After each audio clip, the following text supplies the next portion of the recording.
இன்னைக்கு நம்ம ஒரே மாதிரி எப்போவுமே இட்லி பண்ணாம, வித்தியாசமா அதுவும் ஆரோக்கியமா ஒரு இட்லி பண்ணலாமா? பீட்ரூட்ல ரொம்பவே நல்ல கலர்ஃபுல்லா இருக்கக்கூடிய ஹெல்த்தியான இட்லி. இது ரொம்ப சிம்பிளா பண்ணலாம். இது பண்ணுறதுக்காக ஒரே ஒரு பீட்ரூட் இதோட தோல் எல்லாம் சீவிட்டு, இத குட்டி குட்டி பீஸா இந்த மாரி கட் பண்ணி எடுங்க.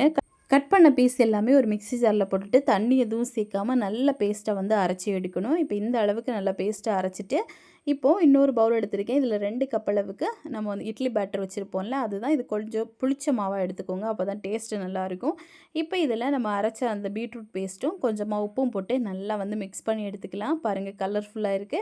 இப்போ ஒரு இட்லி தட்டில கொஞ்சமா நெய் மட்டும் அப்ளை பண்ணிட்டு, நம்ம வந்து இந்த இட்லி மாவு இதுக்குள்ள விட்டுறலாம். விட்டுட்டு நல்லா தண்ணி கொதிச்சதுக்கு அப்புறமா தான் இட்லி தட்ட நீங்க உள்ள வைக்கணும்.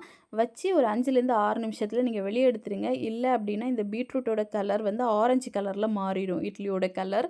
அப்புறமா நம்மளுக்கு பீட்ரூட்டோட அந்த பிங்க் கலர் கிடைக்காது. ஸோ ஒரு 6 நிமிஷத்துல வெளிய எடுத்துட்டு உடனே நீங்க எடுத்தீங்க அப்டின்னாலும் சூப்பரா வரும். ஸோ கண்டிப்பா இதே மாரி நீங்களும் சாஃப்ட்டா ஆரோக்கியமான பீட்ரூட் இட்லி உங்க வீட்ல செய்யலாம். செஞ்சு பார்த்துட்டு எப்படி வந்துச்சுன்னு கமெண்ட் பண்ணுங்க.